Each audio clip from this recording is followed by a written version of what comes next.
take it he's deleted Conspiracy. You could say that again. Have you actually? I think I can remember it all. Oh, fuck it. Rookie error, not saving it. Fuck it, I'll do it on the fly. Fair It'll be play. interesting. Hello everyone, and welcome to the Co-Conspirators podcast. Joining me are my co-hosts John Hi everyone. and Luke. Hey. Before we start, a quick apology for the lack of uploads recently. Sometimes life gets in the way, and we'd rather not rush out a subpar podcast. On to more positive news, we've reached our first milestone, hitting the grand total of 100 subscribers on YouTube. We say this every time, but it's the truth. Our plays on both Anchor and YouTube have surpassed any expectations we've had when we started this, and they continue to grow week by week. Wherever you'd like to listen to your podcasts, be it Spotify, Apple, Google, or YouTube, please subscribe, rate, and comment, and most importantly, spread the word. Now, speaking of spreading the word, finally, I'd like to offer yet another shout-out to our listeners, especially Daddy Benny and his fiancée Michaela, who have been very vocal in their support for the podcast. Now, on to the episode. While politics and conspiracy theories tend to go hand in hand, we've tried not to stray too deep into the muddy waters of political discourse. Until now, that is. With the presidential election debates in full swing, has there been a more appropriate time to wade into one of the most highly charged and divisive political spectacles since, I guess you could say, the 2016 US election? Back then, it was Hillary versus Trump, the career politician against a maverick billionaire, the definition of establishment versus anti-establishment. Surely this would have been a walk in the park for someone as experienced as Hillary. To quote Donald Trump in the 2016 debates, "Wrong." In a move that surprised nearly everyone, from the political establishment to the voter base and even Trump himself, if certain conspiracies are to be believed, Donald won a controversial victory by means of the US Electoral College, despite losing the popular vote.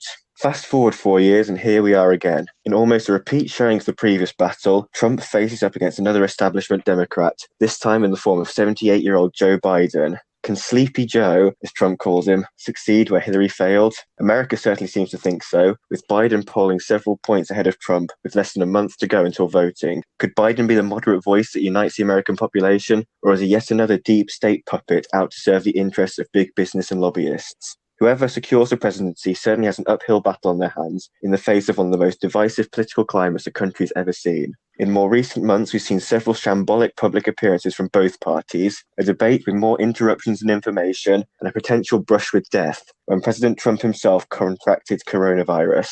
Guess it's funny how the world works sometimes. Maybe karma is real, or it could be the Swiss up to their tricks with the Mandela effect. This leads perfectly onto our theme for this podcast. With so much at stake, it's no surprise that many conspiracy theories have been conjured up in an attempt to expose the darker side of American politics. Can the American democratic process really be trusted, or is everything pre-decided by a shadowy cabal, unseen by the American people, acting out of self-preservation with a complete disregard for the needs of the voters? Kicking things off this week is Luke, who's been investigating a very hot topic. Yeah, thanks for that, Calum. So I'm going to be looking at postal voting fraud and whether that can actually really shift an election in America.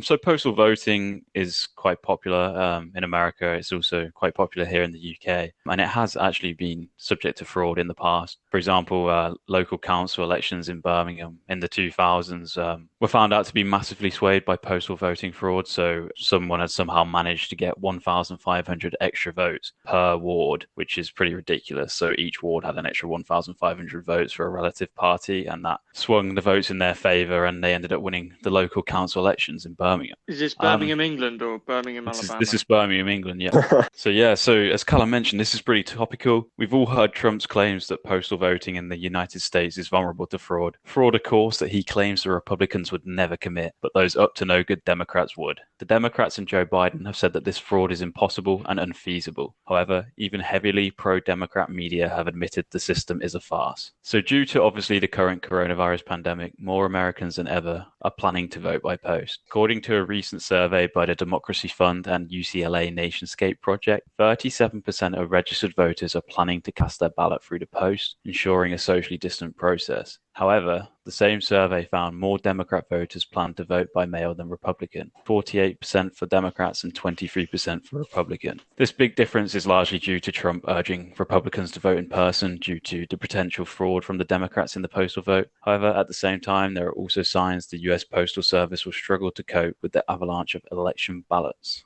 Yeah, that's what I was thinking. So surely what's to stop the Republicans or Trump himself also instructing some, I don't know, lackeys to just seize a load of votes and ballots that are likely to be Democrats in Democrat-run areas if they're going by the post? Yeah, Yeah, that's what I thought. I don't see how it favours one side I over think the another. thing is, it's always been seen as a Democrat problem, postal voting fraud. Trump's obviously feels that way and he's heavily warning people not to vote by post. I don't actually know the history behind that, but kind of seen as something that the Republicans won't do and the Democrats will, which is why Trump's urged Republican voters to get themselves down to the station. It just seems like undeterminedly decided that that's the case. He's just basically won the spin war of it. He's managed to spin it in a way that favours him, just in case he's got something to scapegoat if things go wrong. It's an instant get out, or not get out of jail card, because it seems like if he gets unelected, he'll be off there at least to several court cases if reports are to be believed. I think as well it's potentially because I think Biden has been urging people to vote by post just because of, coronavirus and stuff. So obviously Trump's then gone, oh, you're urging people to vote by post. Have you got a trick up your sleeve? Are you planning on fraud or whatever? And then he's gone on the defensive and it's just kind of spiraled from there. So actually at the end of July, the US Postal Service wrote to 46 states warning it can't guarantee that all mailed-in ballots will arrive in time to be counted, which would render them invalid and disenfranchise a large chunk of the electorate. So if 48% of Democrats versus 23% of Republicans plan to vote by post, you can see why Trump is urging people to turn up at polls, which is actually kind of ironic considering he submits his vote in Florida by post. He's even been accused by the Democrats of purposely slowing down the postal system by blocking an injection of $25 billion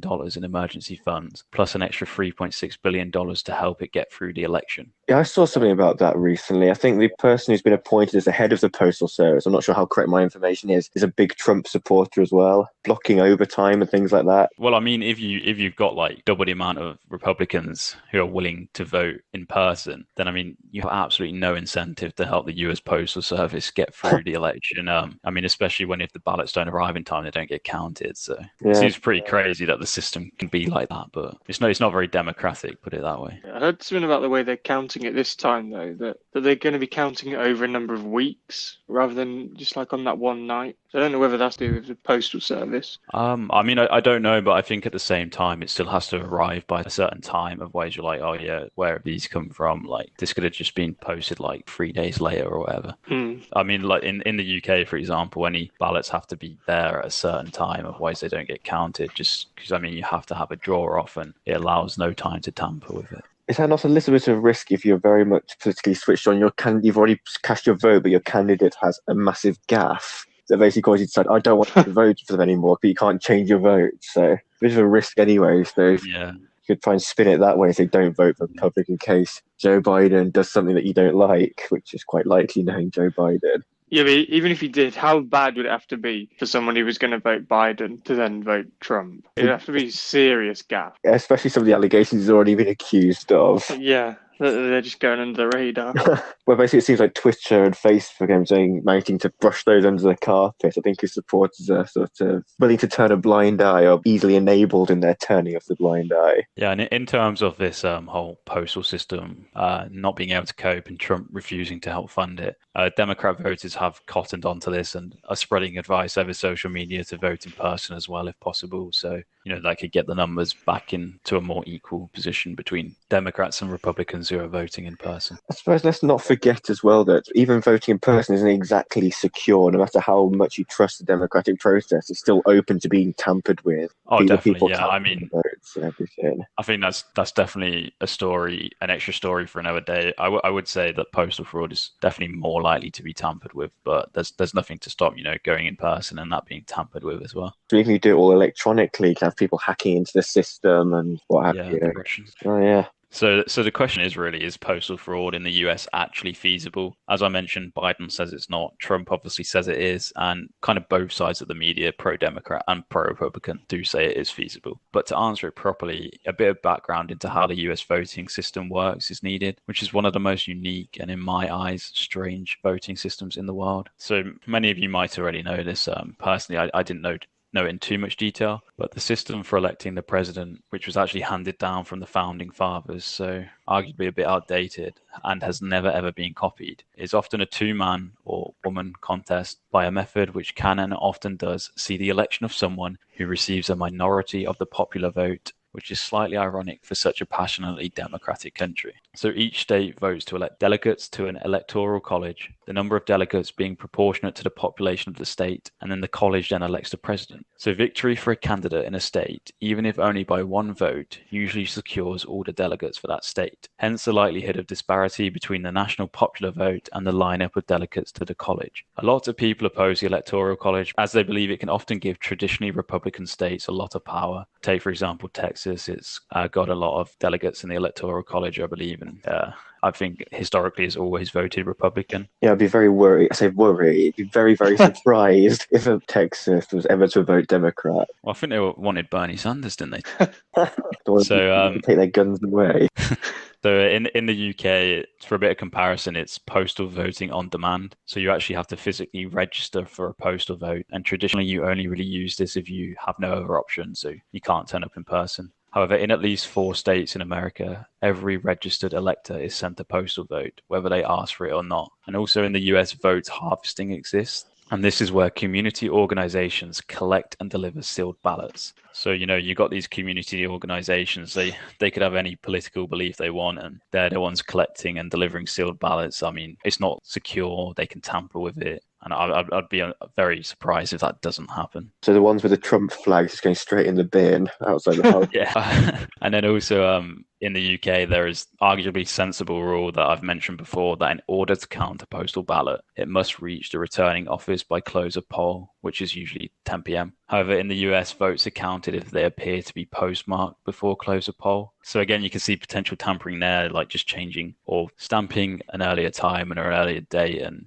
just chucking a load of votes on it, really. Likewise, the low postal vote percentage in the UK makes it easy to check and safeguard, although it is obviously not free from fraud, as I mentioned the Birmingham council elections earlier. Also, if you turn up in the UK in person, you need clear forms of ID. And if you vote postally, your records will be cross-checked, which is easily done as not that many people vote postally. Comparatively, in the past, America has had big issues with not allowing certain people to register to vote. I mean, there was big issues in the past with black people not being allowed to register to vote, even when legally they were allowed to register to vote. That is massive. The state of that. Yeah, they were just being denied the right to vote. And I mean, as such, now they can ease on the side of welcoming as many people to register as possible. And with each state deciding its own methods of voting, safeguarding and checks can differ across state border, meaning potential fraud is easier in one state than another. And then also on top of that, the state Supreme Court is the one that decides whether fraud has been committed or not. And this is the same state Supreme Court that is picked by the people who win the election. I'm sure you can both see a bit of an issue there.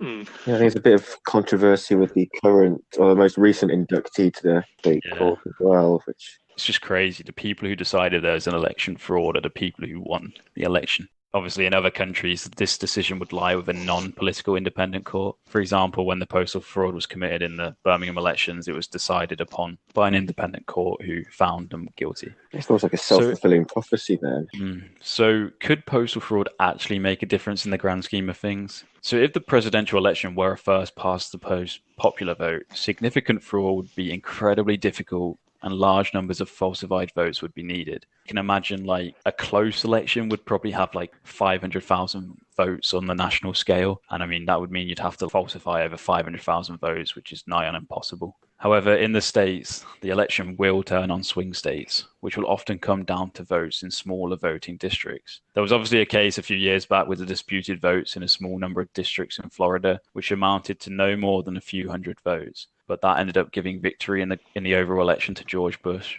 So well-targeted local fraud could definitely sway this election, especially in the swing states, as mentioned. So yeah, that's it from me. Like, what do you guys think about postal fraud? Do you think it's possible? Do you think it's happened in the past? Do you think there's a chance it's going to happen in the election coming up? I'll start by saying it's a massive can of worms. There's so many different possibilities given the way the American voting system is set up. I mean, you can argue, yes, it's been carried down from the founding fathers. It probably was set out with good intentions to ensure that even smaller areas get a fair representation on the national scale. But the fact it hasn't really changed since then and has led to all of these possible ways it could be manipulated for certain favours to seem a little bit counterintuitive for a country that, like you said, believes so strongly in democracy. Yeah, it's just very counterintuitive that they're so passionate about democracy, but then the president can lose the popular vote and often does. That's how we saw it with Trump, the last election. But then again, you can also go on the flip side of another conspiracy that the two-party system and everything in America is just a front, and elections are decided way in advance, and all of the spectacle and carry on is just to manipulate the people into thinking they have a choice, when really it's the powers that be that decide the president, who just operates as a puppet for them. And that's, might touch on this later in the episode, you never know.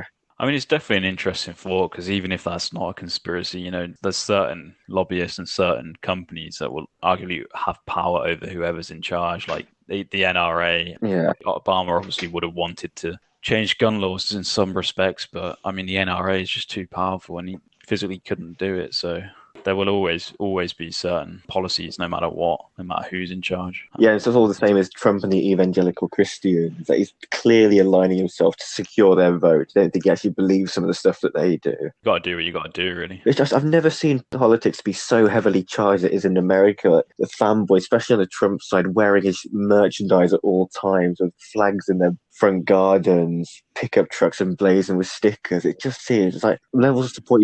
Like football teams over here has more support. Probably never read the manifesto either, but I know. It's just as long as they're not Democrat, as long as they don't take the gun. Well, they can't do that anyway. I suppose onto the issue, I think there's, as you've mentioned, there's been a couple of incidences where it has just taken a few votes to swing an election, especially with the electorate, the delegate system. Yeah, I mean, the thing is, you always talk of Florida as a huge swing state. I think, as mentioned, George Bush won by a few hundred votes in Florida, essentially. And then in the last election, it didn't cause an overall win, but there was one district in Florida which was literally single figures votes in favor of Trump over Hillary, or in favor of Republicans over Democrats. So, if you were to falsify 12 votes, there you go. There's a swing there and could shift the election. But again, on the flip side, sometimes elections can just turn out like that. It can just be a few votes that decide it. Oh, for sure, yeah. Which is where this fraud is going to be most evident, because if you're expecting, a certain town is going to be that close, you chuck in a few extra votes, take a few extra votes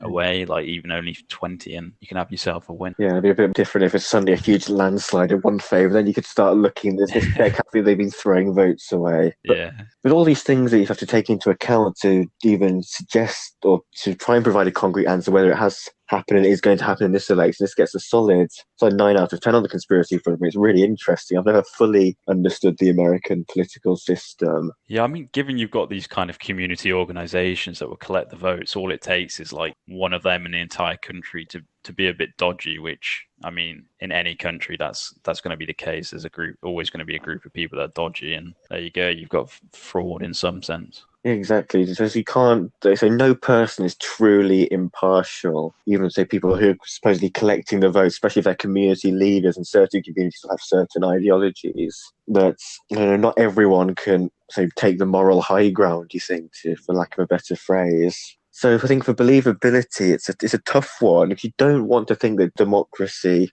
is threatened, but the reality is, there's a good chance it is, because you think, look at other countries that are described as less democratic than America. You see how many times elections have been rigged in these places, how easy they make it seem. And even more developed countries like, say, Russia, I mean, it's almost blatantly obvious that Putin's rigging elections, if you believe what the media is saying, how he wins by a landslide every year and is able to look up his opposing candidate. And you think of a potential Russian influence over America, maybe Putin's passed off a few tricks onto Trump and he's played the spin war, but he's actually planning on manipulating the mail-in votes for his personal gain. Yeah, I mean, even the Democratic Republic of North Korea is being accused of fraud. That's in the name. How dare they? How can they have the audacity to do that? How can you have the audacity to call your country the Democratic Republic when there's literally no voting system? I think it's just in name only to try and give a semblance of legitimacy to... I mean, that is a case of like flaunting it in everyone's face, right? They've just done it for a laugh, haven't they? Yeah. Democratic Republic of Congo place. I mean, China's called People's Republic as well, isn't it? But yeah, I don't want to be boring, but I'll have to go. It's so hard to call. I'm going to go right in the middle. I'm going to go for a 5 out of 10 on believability, because there's certainly the potential there. There's several different means with which it could be carried out. Thanks, Yeah. Calum. What about yourself, John? Yeah, so I mean, the overall theory is really interesting. I think the prospect of faking election, I don't think it's not even, as you touched on with like Birmingham, it's not even really conspiracy theory territory. It's something that could well be very real and have a huge impact on the future of massive nations. So for the overall conspiracy theory, I'm going to give it an 8 out of 10, the overall theory. I think it's really interesting and the different ways you might do it and all this kind of stuff. For believability, I think I've got to go high because like you say, it's happened before. There's Trump himself seems very worried about the prospect of the postal votes being tampered with. I think logistically, there's obviously would be a few problems with it, just because if you wanted to swing your state's election one way, one person alone couldn't do that. You'd need a collaboration of a group and they'd all need to be on the same side. Not saying it's impossible, but I could see how there'd be hurdles because you just ask the wrong person to help and then suddenly they kind of whistle blow and then it's all up in the air and your whole election could get cancelled or you don't know what the consequences could be. So Well, That's all I right. think the thing with that, It's all right though. If you just give them a secret handshake, and you'll be able to know if you have to pose the question.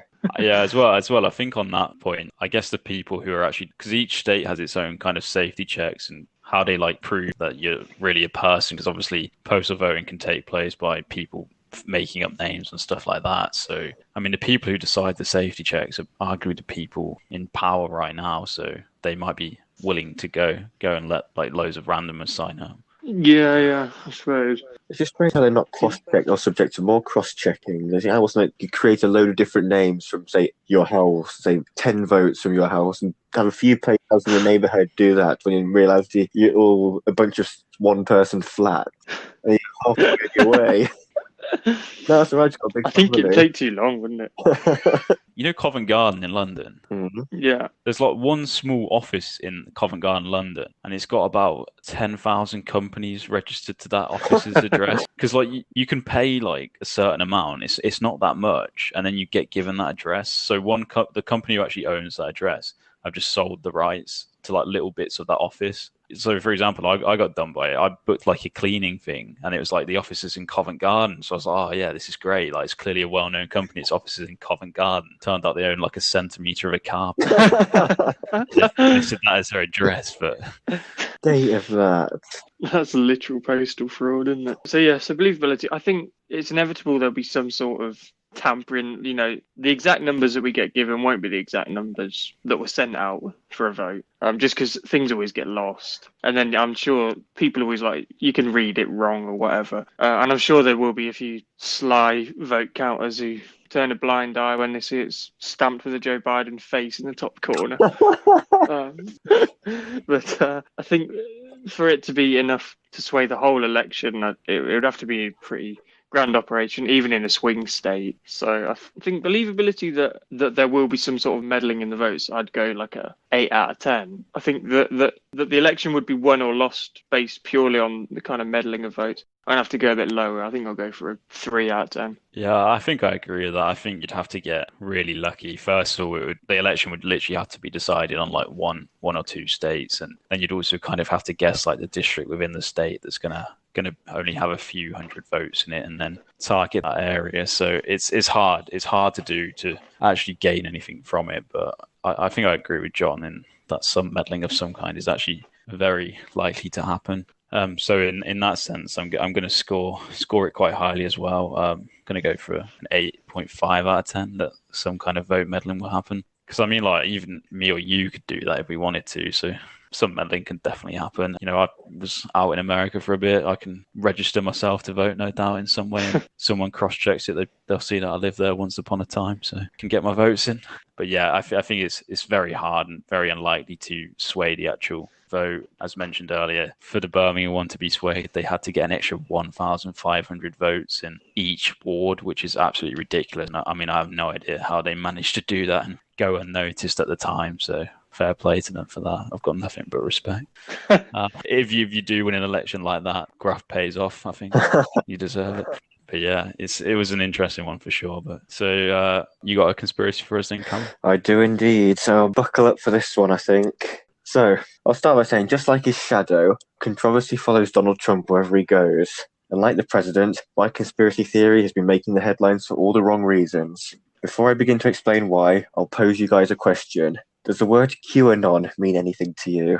I mean, I've heard of it, but I'm really not too aware of what it actually is. Same here. Good. You're about to have your minds blown if you're inclined to believe conspiracy theories. So in short, QAnon refers to a conspiracy theory alleging that a cabal of Satan-worshipping paedophiles is running a global child sex trafficking ring and plotting against Donald Trump, who is battling against the cabal, and that Trump is planning a day of reckoning known as the Storm, in which thousands of members of the cabal will be arrested, including Hillary Clinton. Wikipedia follows this definition by stating that no part of this theory is based on fact, but let us be the judge of that. Naturally, this theory was concocted by the far right and draws a striking resemblance to the Pizzagate scandal that arose around the time of the 2016 US election. At the time, Pizzagate centered around leaked emails from John Podesta, Hillary Clinton's campaign manager, which theorists thought contained coded messages that connected several high-ranking Democratic Party officials and US restaurants with alleged human trafficking and child sex rings. One such location was the Comet Ping Pong Pizzeria in Washington, D.C., which proponents believed was a location for satanic rituals carried out by members of the organization. Most of the so-called evidence linking the pizzeria to child sex trafficking appears to be highly circumstantial, such as owner James Alefantis wearing a shirt that said "Je heart l'enfant," which roughly translated from French means "I love children." What? I mean, to be fair, it could just be totally innocent. I mean, I like children. Not in that way, but Exactly. I can't imagine what the meeting was like when they're like. Just imagine them all like wearing like their hoods in like a lit room, like the Illuminati meeting. Like, right, where should we have our next child trafficking meeting? Ping pong pizza. But to be fair, no one would expect that. They'd expect it to be like a really secretive place, They have a good margarita as well to top things off. disguised in plain sight. So just briefly, back to the Je heart l'enfant shirt. It's actually a reference to L'Enfant Bar in Washington, D.C., which itself was named after Pierre-Charles L'Enfant, the designer of much of the layout of Washington, D.C. So definitely an innocent explanation there. And I doubt any known paedophile or anyone associated with satanic cults would be wearing a shirt that openly displays their allegiance there. Right, it was in code. It was in French. Yes, a well-known code French. So while nobody has directly come forward as victims of Pizzagate, it has begun to transcend the political divide, being pushed by young people across the world through TikTok and other social media platforms. People believe that many famous celebrities like our friend Bill Gates, Ellen DeGeneres, Oprah Winfrey, and Chrissy Teigen will be implicated as part of a global sex trafficking organization. In fact, Justin Bieber's 2020 song, Yummy, was alleged to be about the conspiracy theory and rekindled support for the theory during the year. However, enough with the context, let's get back to QAnon, which remains firmly focused on Donald Trump's battle against the deep state and political elite and their so-called satanic tendencies. So it's the idea that Donald Trump is like the good guy in all this. Essentially, yes. He's our savior, meant to right the American political system, drain the swamp, etc., etc. There is one thing that casts a bit of doubt over that. Go on. Well, he's listed in Epstein's black book. Oh, that's just semantics. Maybe he's just scoping it out, get the names from the Yeah, it was inside. deep undercover. Yeah. So just any ideas where this theory might have sprung up from, given what I've displayed and its political leanings? 4chan. Right in one. So for those of you who don't know what 4chan is, it's a popular online forum that's been accused of harbouring far-right viewpoints and has been the catalyst for numerous conspiracy theories. In October 2017, an anonymous user left a series of posts under the pseudonym Q, claiming to have a level of US security known as Q clearance. These messages began known as breadcrumbs, often written in cryptic language, peppered with slogans, pledges, and pro-Trump themes. Remember the Robert Mueller investigation into Trump's possible collusion with Russia? Well, QAnon believes that Trump feigned conspiracy with Russia to enlist Mueller to join him in exposing the sex trafficking ring and preventing a coup d'etat by Barack Obama, Hillary Clinton, and George Soros.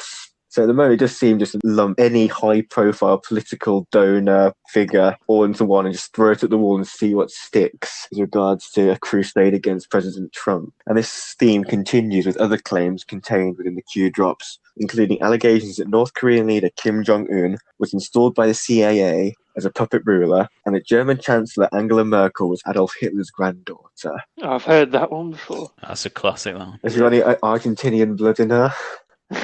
So pretty believable stuff so far, right? I suppose one of the more enduring allegations included within the QAnon conspiracy is that certain Hollywood stars are paedophiles and that the Rothschild family leads a satanic cult. This is where the Pizzagate parallels have been drawn, but these allegations and rumours have circulated since the 70s. Given the anonymous nature of forums like 4chan, it's very difficult to identify the individual or individuals behind the Q moniker. While posters can use a trip code as a form of consistent identification while still remaining anonymous, like the Q tag, this trip code has changed multiple times, suggesting that several individuals are trying to capitalize on the hype generated by the first Q drops. Certain followers believe that Q is actually John F. Kennedy, who faked his death in 1964 and is now posting information to help President Trump. Well, fair play. If he's how old would he be? Old, I think is the right. He's old. Wait, he's still logging on to 4chan. Yeah, dropping loads of Love the Pepe the Frog memes.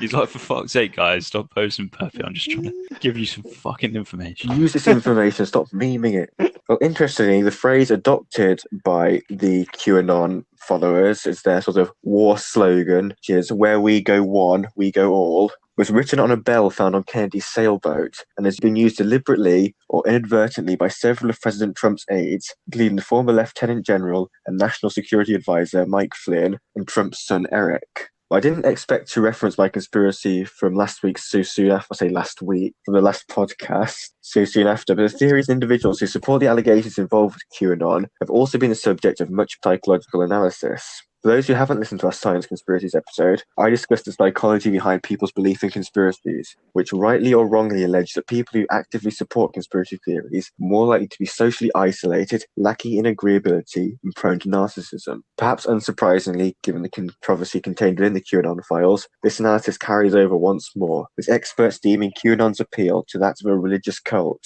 It has been described as being as addictive as a video game, where the player solves clues in the form of Q drops, giving them the impression that they're marking their place in history as part of a political and cultural revolution. Naturally, these individuals have been diagnosed as being plagued with feelings of isolation that can cause them to become disillusioned with the theory or to double down on their beliefs. On the theme of disillusion, this disillusionment can come in the form of incorrect predictions, of which the QAnon theory has produced many. As a cover, though, on multiple occasions, Q has dismissed their false claims and incorrect predictions as deliberate, claiming that disinformation is necessary. Oh, it's such a classic get out of jail. I know, it's not like the ultimate cop-out. It's like when the teacher fucks up in school and they're just like, I threw that mistake in deliberately to try and see you'd spot it. No, yeah. Laziness. This has led Australian psychologist Stephen Lewandowski, no relation to Robert, prolific Polish striker, to emphasize the self-sealing quality of the conspiracy theory, highlighting its anonymous purveyor's use of plausible deniability, we just mentioned, and noting that evidence against the theory can become evidence of its validity in the minds of believers. Author Walter Kern has described Q as an innovator among conspiracy theorists by enthralling readers with clues rather than presenting claims directly. He's quoted as saying, "The audience for internet narratives doesn't want to read, it wants to write. It doesn't want answers provided, it wants to search for them." So it does seem like, especially in this case, while the Q drops have existed, its supporters have gone wild with them and taken them to the furthest possible reaches of the political discourse. Basically extrapolated a lot of meaning where, given the vagueness of the clues, you could probably try and link a few coincidences here and there and think, yes, I've got a definitely solid conspiracy theory. So, what does Donald Trump think of all this, given that he has been selected as the spearhead for a day of reckoning, known as the Great Awakening? Data analysis has revealed that Trump has tweeted QAnon-related content over 200 times, which could fuel the conspiracy that he is the so-called chosen one destined to expose the paedophile elite. What do you mean he's tweeted theory? QAnon content? Has he actually addressed it in these tweets? Well, I think it's from he likes to retweet anything praising him, and many members associated with QAnon have praised Trump in the past, whether they'll be posting articles, etc. So data analysis has linked these articles and posted these articles to the QAnon which Trump has tweeted. So they describe it as almost indirect endorsement of the QAnon conspiracy theory. Hopefully on the Great Awakening, when he exposes everything to the world, he's also going to, expose Area 51 and let us know if aliens actually exist or not. Yeah, that's the next step in his master plan. Unfortunately, aliens don't really seem to be front and centre, despite the whole lizard people arguments that David Icke has championed over the years. But interestingly, for John's question, on the 19th of August 2020, Trump was asked about the movement, but like all politicians, he appeared to play coy, stating, "I don't know very much about the movement, other than I understand that they like me very much, which I appreciate, but I don't know about the movement." This was then followed by another question asking if he could support a conspiracy theory claiming he was secretly saving the world from a satanic cult of paedophiles and cannibals, to which Trump responded saying, "Well, I haven't heard that, but is that supposed to be a good thing or a bad thing?" So I guess trying to turn the question back on the reporter to say, is it a bad thing that I'm exposing paedophiles and Satanists? But I think suppose you can believe Trump when he says he's not entirely aware of what's going on, given how much information is shoved at him on a day-to-day basis. But there is no doubt he will have been briefed, I think, about how it could be potentially dangerous to directly endorse it, just because of his link to far-right sympathisers. That's not going to be a very good look in Congress. Mention of the Qanon conspiracy in Congress has led it to be deemed a terrorist threat by the FBI, and it's got a very bad rap in Congress, as many conspiracy theorists have, or conspiracy theories. Regardless, though, given the nature of the internet, it's no surprise that the QAnon conspiracy isn't exactly cut and dry, despite garnering massive amounts of traffic and thousands of online soldiers ready to carry out President Trump's every bidding, preparing for the coming storm and Great Awakening. The allegations, while shocking, lack sufficient evidence to truly implicate individuals like Hillary Clinton and George Soros, regardless of the so-called coded messages they claim to have uncovered. Nevertheless, it has generated enough traction to make the subject of numerous hit pieces by mainstream media outlets. Blooming mainstream media. Basically, mainstream media is up to no good, as per usual in the eyes of conspiracy theorists. Facebook and Twitter has banned thousands of accounts on the basis of fake news and the potential to cause harm, linked to QAnon. Theorists would naturally argue that this is all part of a grand cover-up to maintain the Hollywood facade. But what do you guys think? Is Trump really a divine force sent by God to clean up Hollywood and US politics once and for all? The thing with this is, if Trump even came out and said this and I know. tweeted that all this was the truth, I'm not even sure I'd believe. You just think, he's a nutter. It's like, fair enough. Next. Yeah, it wouldn't look very far out of place for Donald Trump tweets, given some of the things. No, it wouldn't at all. I am the great ruler sent by God to drain the swamp and to cleanse Hollywood. I mean, his supporters would be eating that up, they'd be lapping it up. Yeah, I mean, the theory as a whole is crazy, to be honest. The idea that Donald Trump is basically the Messiah, and JFK's posting on 4chan. I mean, it's got a lot of different angles to it. I feel like it's a classic case, and we've mentioned this before, where I guess it gets ruined. Like the original Q drops sound like they could be relatively realistic, but then you've got other people who've come out and tried to imitate it when they've got no information. And I mean, you've also got other people saying it's actually JFK, and that's when it all just starts to get a bit stupid and unbelievable. It's a difficult one. As a theory as a whole, it's definitely going to score highly. Its impact, if it was true, would be huge. And the fact that Donald Trump is the savior is kind of ironic in a way. So I'm going to score it a 9 out of 10. In terms of believability, the thing is with stuff like this is you wouldn't say it's that unbelievable that there's kind of this elite network of people that are doing all this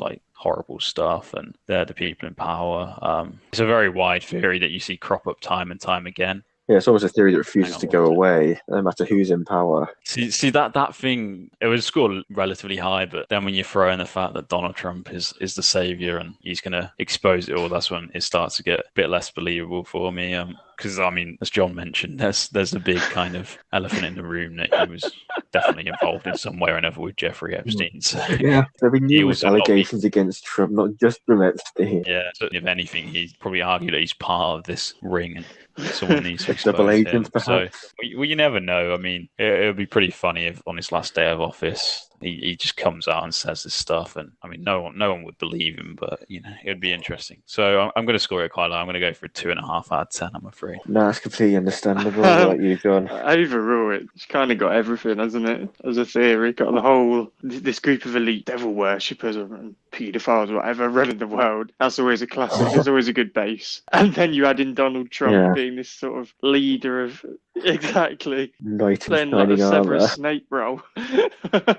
And then you get the fact that it's started on 4chan, and then JFK was provided the initial information. It's got everything. I suppose you could almost make the case it's that mental you couldn't have made it up. So I don't know, maybe that gives it a bit of weight. I think as an overall theory, I'm going to give it a 9 out of 10. Believability wise, I think I mean, as much as Epstein's kind of blown the lid on a hell of a lot of kind of darker inner workings, perhaps, of high society, and I think there certainly is something in that, which gives us a bit more believability. I think the fact that I feel like Donald Trump, if he had this information, he might have already kind of drip fed some of it out or made an announcement, or maybe if he loses the election, he'll do it then. Maybe he's been trying, but it's just been blocked due to like, the way the American courts and stuff work. And I mean, Democrats winning the House or whatever, I don't know. I mean, he could just shout it at one of his rallies.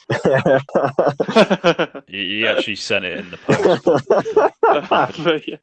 Believability-wise, I'm struggling to give it particularly high just because of the whole. It was started on 4chan, and it's got some aspects to it that just seem a bit too ludicrous. But there may be something in it. But there's a group of people who are, trying to put a stop to all the Pizzagate-like activities, and it's obviously not a bad thing. So maybe Donald Trump is this hero that we all need. But I think believability-wise, I'm going to be generous and give it a 3. Oh, that's very generous indeed. As you were mentioning Epstein, and now I think by default you say Maxwell is probably the one taking the fall. That seems to have gone massively off the radar recently. So maybe there is coup in place to try and just shuffle that off with some different controversies run by the global elites. Because that is definitely a conspiracy that refuses to go away, no matter who's in power. And there will always be accusations of the puppets from behind the scenes pulling the strings. And then that, of course, gets drawn into the whole allegations of Satanism, cannibalism, dark rituals, etc., etc. But it is sort of, I don't know, there are several people in positions of power that have been exposed for paedophilia. So you don't know how far these things go. I think it was you, John, that mentioned there's a theory that people in for positions of power are chosen because they're paedophiles. They've got something that's held over them if they mess up. I suppose it does kind of make sense because it means you can be controlled a lot more easily. Yeah, there's just an uncomfortable correlation between accusations of paedophilia and politicians.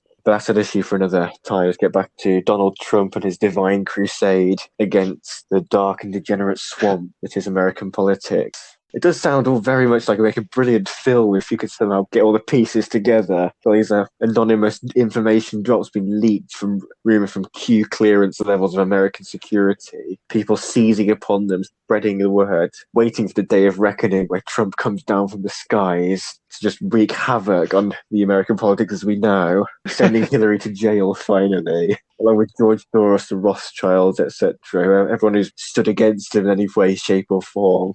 But as we said, it started on 4chan. That's just where it falls down instantly. Given that it's just anonymous, anyone could pretend to be Q. And that's basically what seems to have happened. Like the first ones, few crumbs of information that were legitimate, just got completely diluted when people tried to extrapolate more and more extravagant theories. But as the overall conspiracy goes, it's a solid 8.5 out of 10 from me. Sort of ties the old and the new in a way, in the sense that, yes, there's satanic elites, but we also do it on the new way. We're doing it through memes and stuff like that. But the believability is a major stumbling block. The fact that some people genuinely believe that J.F. Kennedy has faked his own death despite being seen to be shot in the head.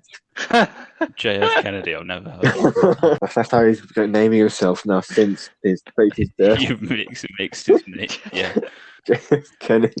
But yeah, how people genuinely believe that he is the one dropping these bits of information. He somehow found himself deep undercover in the White House security meetings and what have you. But it's not beyond the realms of possibility that some of these little crumbs of information at the start could have been genuine truth. But when nothing really came of them, maybe Trump was unable to take action because his hands are tied politically. Maybe they've got some dirt on him, hence the Jeffrey Epstein Black Book allegations. But it's really hard to give this one a high believability. But yeah, say John's generous 3. I'll drop down slightly, but I'll go for a 2.5 as well, I think, just because it's just ludicrous when you think about it, put it on paper, trying to write down the fact that so many things haven't come true. Falling back on, it's misinformation.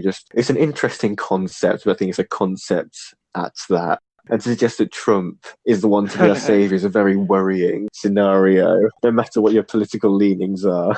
And now with our final conspiracy, here's John to tell us about one of America's biggest political players. Damn right, Calum. As we've kind of touched on already, and I'm sure almost everyone alive is already aware, 2016 saw arguably the most high-profile, entertaining and shocking election campaign and result in the US history. Republican Donald Trump narrowly defeated the Democrat leader Hillary Clinton. Now, Trump is obviously incredibly controversial and divisive, but his opponent Clinton has her own fair share of controversies in her past and in her present, such as theories surrounding the Clinton body count and the deletion of scandalous private emails in the build-up to the election. These are topics that we may touch on at a later date or in a part 2, but in this episode I'm going to focus on a slightly less well-known one and a bit more outlandish as well. And this is the theory that Hillary Clinton may have actually used a clone, a body double, or even a cyborg to replace her at numerous public events during the 2016 election campaign. I thought you said this was supposed to be outlandish, and pretty much everyone knows that. Outlandish for any conspiracy noobs.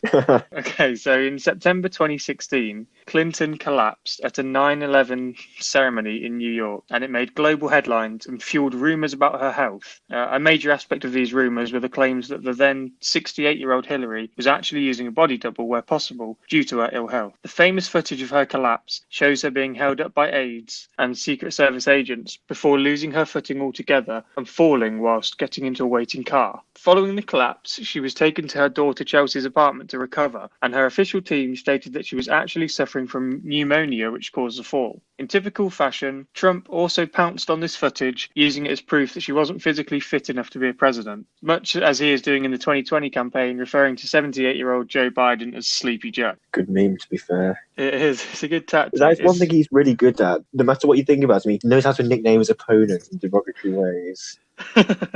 I mean, it's just so, it's a bit rich as well, isn't it? Coming from him. It's just so bad that it's funny and a good roast at the same time, just because it takes off as well. You've just got all these dodgy names getting like spread around the country. Like crazy Bernie Sanders. It's just so bad.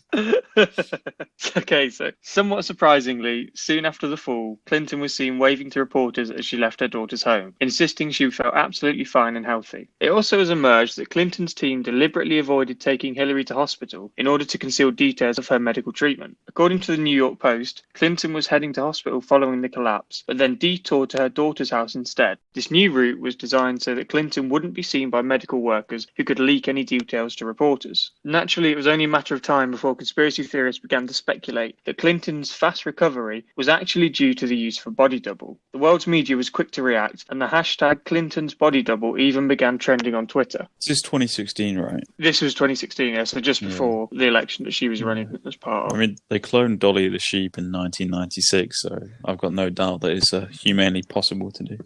Exactly. We don't really know the logistics behind it, whether you could instantly age them 68 years, but I don't know. The clones in Star Wars were subjected to growth accelerants, so... Even then, didn't they only grow like 4 times quicker than normal? Or the first ones did, which is a bit shit, I think. Did poach all the Nazi scientists as well from World War II, so got that on True that. No, she's probably got twins in it. I was about to say that. Evil Hillary Clinton. Check out our World War II episode if you want to hear a bit more about on that twins conspiracy theory. Okay, so social media and the press highlight the fact that Clinton was looking too good in the later appearances despite being ill with pneumonia, recently needing her team to hold her up, as well as eventually falling over. Others commented that she was being pictured without Secret Service agents and even appeared thinner in some shots. The former point is relevant because the claims allege that a body double is not deemed worthy of Security Service protection, unlike Hillary herself. One image places 2 images of Hillary side by side on the same day, and there are some quite striking differences. Her jacket fits differently, and the buttons differ. Her stomach appears smaller and flatter in one picture, her cheekbones are more defined and longer, and her neck appears far less lined and younger in one of the images. This new appearance didn't go unnoticed. Yeah, there's 2 photos. Could just be like over on the same day. Airbrushed. Potentially, they look like paparazzi pictures, but... Also, it's basically the Hillary Clinton glow-up conspiracy. She's going for the front page of Vogue or whatever. She's got a new makeup team and they're really putting all the stops to keep the job. In about an hour and a half, these changes happened, so it's pretty quick turnaround. Pretty quick Photoshop. This new appearance didn't go unnoticed, with one Twitter user quoting, "In 90 minutes, Hillary lost 50 pounds, got 10 years younger, and lengthened her fingers." Now, as part of this theory, there's speculation that Hillary uses a body double known as Teresa Barnwell, who is an actress that bears a striking resemblance to Clinton. She's allegedly paid $10,000 a month for the gig, but there's no evidence really to suggest this is the case, other than her looking like insanely like her. I'm not really sure whether somebody has literally just seen this actress, realised she looked a lot like Hillary Clinton, and has then just plucked 10 grand a month out of it. I don't know. I don't know whether there's more to it than that. I couldn't find any more to it than that. I mean, it's got to be a pretty high going rate to be body doubling for Hillary Clinton, assuming you have to do public engagements and everything, give her speeches. Quite a daunting task. Yeah, $120,000 a year. That seems quite low. It does seem quite low. Many people noticed as well something drop near or from Clinton's trouser leg in video footage. And no, I'm not talking about a Michelle Obama-esque conspiracy theory. So yeah, this dropped before she was helped into the waiting car, and it looked kind of electronic and suspiciously like batteries, with some people questioning if it was health related, while others suggesting it's the batteries as she's a robot. You think Just that giving a speech and a battery's done. yeah, a life-size working cyborg clone of Hillary Clinton, you'd find a better power source than that AA battery. Yeah. So, in August, a photo of a Secret Service agent standing beside Hillary Clinton holding an unidentifiable cylindrical object sent the internet into a spin. It's alleged that the agent was holding an auto-injector containing diazepam, a muscle relaxant drug used to treat seizures and anxiety. However, a Secret Service spokeswoman has since claimed it was actually a torch. Don't know why you need a torch in the daytime. That's probably more likely than the other suggestion. Got to be prepared for all scenarios. Exactly. So during the televised presidential debates, Trump fans leapt on the theory that Clinton was actually wearing an earpiece during a televised showdown between the candidates, as Clinton's left ear appeared to have a plastic device in it, with Donald Jr. himself even sharing a story implying Clinton was being fed answers through an earpiece. Now, I suppose the main angle they were coming at it regarding this earpiece was that it was just Hillary Clinton herself being fed answers. But I think the other angle that some people are coming at it from is implying that it was actually a stand-in or a double that probably didn't have a speech and stuff ready because Clinton would have written it. So she needed to be fed these answers and lines to say. So just on that topic, I mean, Biden recently has been accused of using teleprompters during interviews, so it's not beyond the realms of possibility whether it will be Hillary or this double having something in their ear at all times. Yeah, exactly. So as you touched on, the exact same allegations have been made regarding Joe Biden. So it could be the case that doubles are used for these events due to ill health or maybe some other reasons, and that they're fed lines for such TV appearances. Or maybe it's just the case that the real people sometimes mess up the lines. We've seen that quite a lot with Joe Biden, kind of stumbling over his words. Can't remember. He said he was running for Senate rather than for president. They must have thrown around so many speeches. Like, I mean, yeah, it's not easy, but equally, you are trying to be the president of the US. You should be capable of being able to put together a half-decent speech. Just rumours that Joe Biden has cyborg eyes so he can take naps mid-speech. I mean, he's 78. He's got tattoos on his eyelids. He's mastered sleep talking. Okay, so in reality, body doubles are not that uncommon in the celebrity world, but they're normally used to distract paparazzi or to perform dangerous stunts, not to stand in during public events, especially ones as high profile as a presidential debate. So that kind of rounds up this theory, really. Was Hillary Clinton using body doubles, do you reckon? Was she using a clone, maybe even a cyborg? Or do you just think she just had a decent makeup artist or whatever, and her appearance just changed due to camera lighting, and the earpiece was just a hearing aid? The people making these accusations have gone to some lengths to be examining the lengths of her fingers. I know, I thought that's a bit of an odd place of focus. There must be something drastically different between them. Like, you can't, I don't know, can camera tricks perspective make your fingers appear noticeably longer? Maybe she's mid-witch transformation, the moon's aligned. That's why she needed a torch. But in all seriousness, there are varying degrees of plausibility to this. I think the body double one isn't out of the realms of possibility, which unfortunately, claiming that you're a cyborg is pushing it a little bit too far. But you never know with the deep state, I suppose. It was quite an interesting one. I think you think the amount of publicity the American elections get. I'd never heard very much about cyborg Hillary. I think I'd heard allegations around just surrounding the fall, but they were able to brush over it quite a lot with the pneumonia, and many people just said, okay, fine, let's move on. She had pneumonia, very stressful, running for president, got all these engagements. I also saw stuff that might have been heat stroke as well, so trying to get enough stories out there to get sympathy, I guess. But like I said, the earpiece one, regardless of cyborg or body double, it's also a bit of a sneaky one. They wouldn't put it past someone in it, because there's a lot of allegations that many of the TV debates are all scripted as well. So feeding some answers is definitely not beyond or outside the realms of possibility. Can you imagine if those early Trump and Hillary ones were scripted, meeting up before to try and script that? It's like, yeah, Hillary's about to say something. Trump, if you could just stand right behind her and pull faces. That was I forgot that was so funny. Ultimate intimidation. reckon? He's a big guy, Trump. He is. He's like 6'3". A very odd posture as well if you see him from a side view. Yeah. Yeah, imagine trying to script those. Like, you have to have some of the best writers and rely on them both absolutely nailing their lines with perfect comedic timing.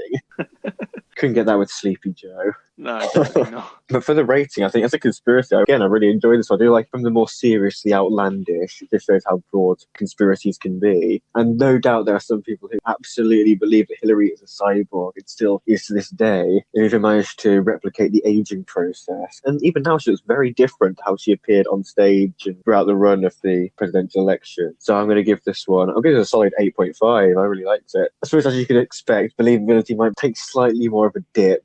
What? I don't want to go and give a believability for every possibility because you floated several, but there's probably a sliding scale from whether it's maybe a body double was used just for appearances where she didn't have to say much. But obviously, cyborg Hillary is highly, almost a definite impossibility, even if her batteries might have fallen out mid-speech. I thought those Duracell's would be enough. But you did though, you see something fall out, he just goes into power down mode. That would be so freaky. Well, she did fall over as soon as they fell out of pocket. Okay, there we go. I've changed my mind now. It's a 10 for believability.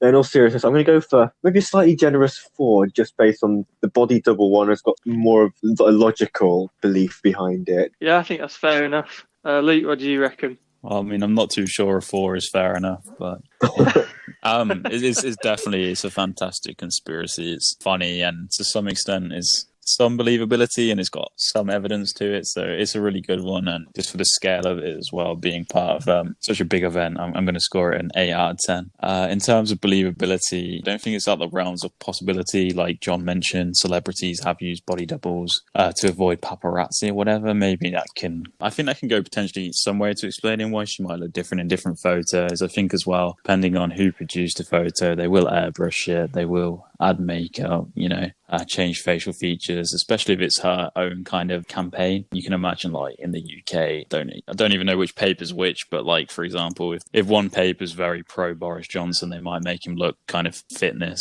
and all that shit, and if one's very anti Boris Johnson, they're gonna make him look as ugly as they probably can. Bangles. Yeah, I think they can maybe explain differences in photos. I did have a look at Theresa Barnwell. God, she does look like her a lot. Yeah, I know. So there's a possibility you would literally have to be a perfect doppelganger for it to work and go unnoticed. But I mean, she looks like a Hillary doppelganger, so you never know. But yeah, I think it's not particularly believable. I wouldn't put the earpiece. I think that's quite believable. I wouldn't be surprised. She just couldn't be asked and someone on her because I feel like a lot of the time, like the presidents, someone else is just writing their scripts and someone who's good at PR and stuff like that. Trump's seem pretty organic because they just seem raw. Maybe you should have someone in PR writing his script a bit better.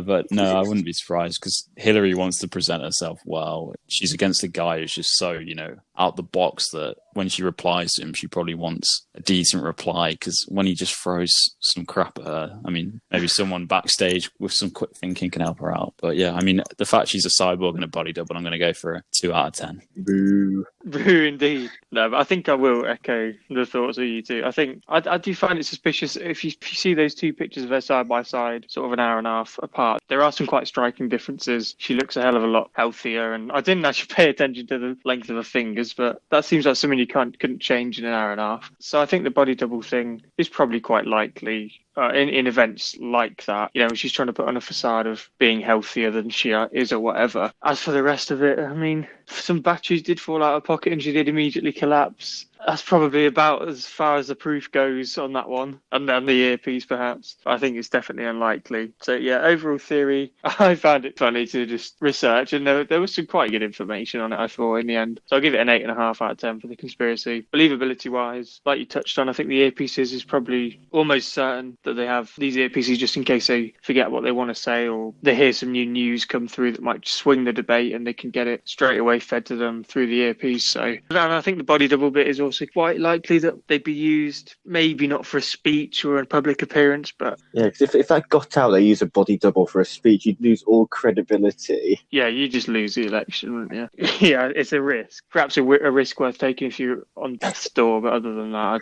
it probably isn't worth it. And then the cyborg and clone stuff, like we say, she might have some German ancestry, but other than that, I think it's quite loose to try and make that claim. So believability, I'll go generous as well, and I'll go for a 4 out of 10. Right, I'm handing over now to Calum for a little game of conspiracy. You are indeed. We've just about got enough time to sneak one in there at the end, as we do like to round out the podcast with a game. With our trademark game, the format's been done in various different names on various different podcasts and things, but we've sort of took this one and applied a conspiracy twist to it. So the host, which is me, finds 2 conspiracies on the internet and makes up one themselves, based around the topic of the podcast, this time being the US elections. And it's down to my co-host to root out the conspiracy, which is the one that I've made up. Should we jump in? Let's get in. Do it.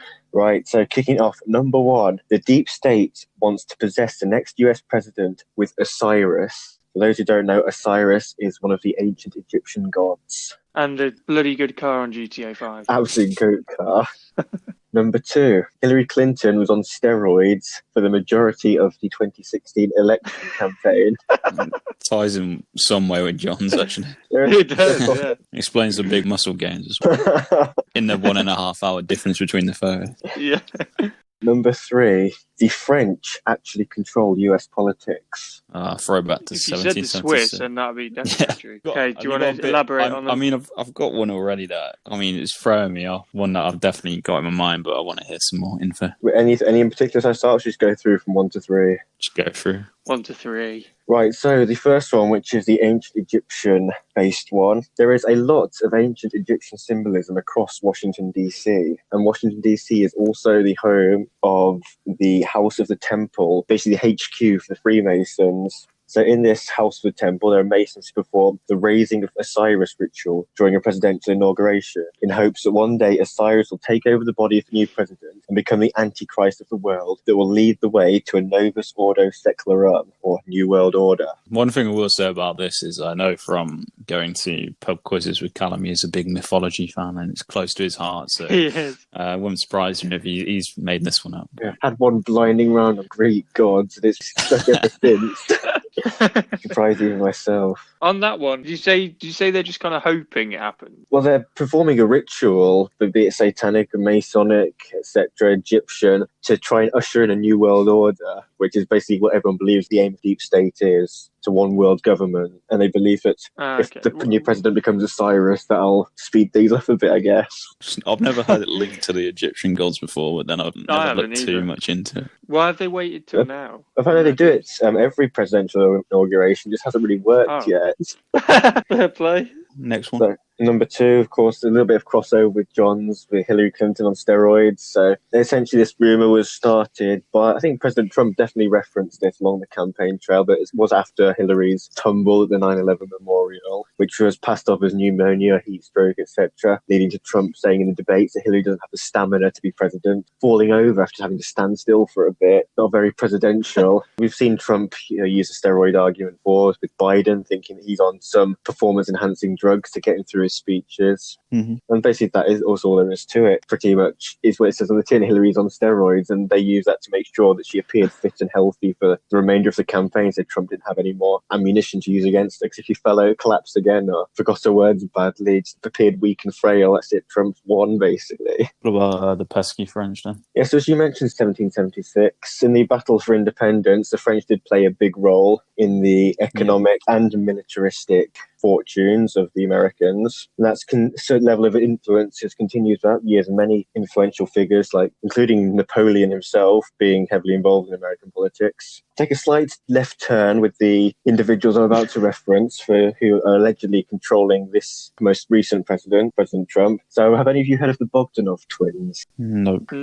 Well, there's many things that have been said about these two, such as the Rothschilds are said to bow to them in front of their 215 plus IQ levels. They control many of the world's gold reserves, major banks, and their reach has extended to President Trump, and he is their puppet to steer the US in a way that basically wants to try and gain world dominance. Is this a Trump thing then, or a historic thing? Has this always been the case? I say the French have always exerted some influence in American politics, and the Bogdanovs have decided to capitalise with Trump, seeing him as a bit of a useful idiot. But unfortunately, Trump has gone rogue, so it forced the Bogdanovs to release the coronavirus. They wanted to dispose of their agent and ensure he doesn't get re-elected again and try again with Joe Biden. Right, because John usually gets scared and doesn't want to go the same as me. I'll let him pick first this time. It's really, really tough this week, so I am struggling. I do feel like I've heard one of them before, but I've not seen it. It always bites me on it. You say every podcast. I usually start you just to say the line, not revealing which one it is now. I think the first one's the con. The first one, right. Yeah. I was Just edging for the towards. listeners actually out there, I'm doing this all off the fly because I lost my notes. I was edging towards the first one as well, just because not really heard the link between Egyptian gods and the Freemasons and the deep state and all that. So I was a bit surprised about that, and I know it's something that you do have some interest in. Maybe I don't actually know you do, but I'll let John have that one. The Hillary Clinton one on steroids. It seems that will definitely be out there, but at the same time, I also find it a little bit weird that John didn't pick up on that for his theory, because I feel like that would have been very involved and he'd have seen something about that. But then again, maybe that's the one that he is believing he's seen before because he saw it when he was researching. The French one, it's a weird one because, I mean, obviously they helped out massively in 1776 and didn't really get much out of it in the end, which was a bit rough.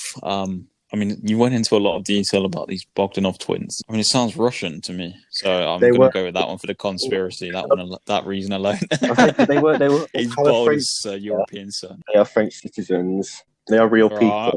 If that one might change, mine might not. You have to lock it in. It's just a lot of detail on it, and these guys who I've never heard of, and I'm not convinced you'd have heard of unless you'd have found this conspiracy. But I'm going to go for it anyway. I'm going to go for the French one.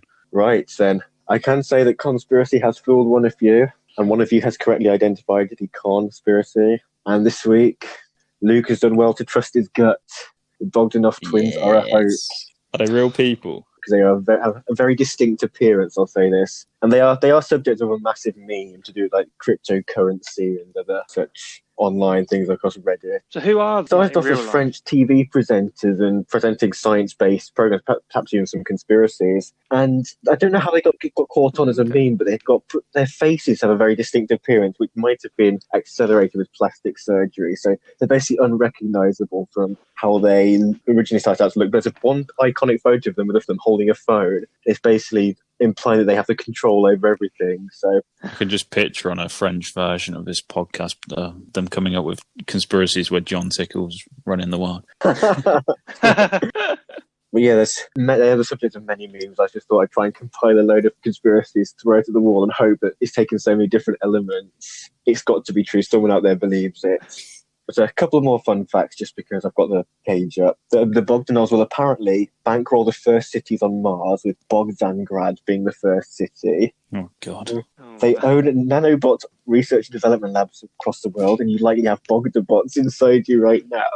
And this one, the Bogdanovs are in regular communication with the archangels Michael and Gabriel, forwarding the word of God to the Orthodox Church. So is this purely a meme, or do people... I don't know if people believe them because of the meme or not, but people have thought they might be aliens, looking at their appearance.